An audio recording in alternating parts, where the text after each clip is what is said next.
Typically, this time of year, farmers' major focus is on their crops and the weather. However, world trade has come into focus with ongoing negotiations on NAFTA and most recently, new trade sanctions by the U.S. against China.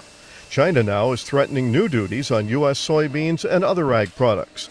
Tom Slenica is the executive director of Minnesota Soybean. Well, it's been reported many times for years just exactly how large China is. And you know, we hear that as farmers and we wonder, well, how is that really going to impact my beans? And basically, just imagine having to have double the amount of storage or cutting your production in half.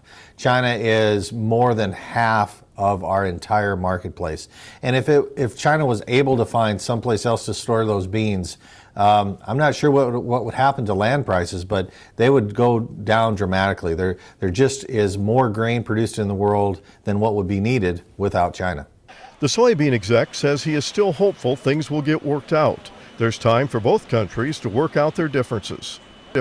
Beans at this low a price, those that are buying beans and feeding them to livestock are going to be able to make some pretty good money on it. So there are always winners and losers in these types of battles. But for our farmers that are producing soybeans, if this continues for another month and a half, there's going to be some hardships to be faced. In 2017, China imported 60% of total U.S. soybean exports, representing 1 in 3 rows of harvested soybeans, with a value of $14 billion.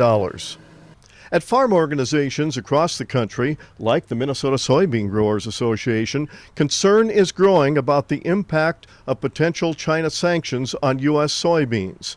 It will hurt farmers on the local level. It's already having an impact, and it's something that farmers are going to be dealing with in the future. They hope that things get resolved. This is Lynn Ketelsen reporting.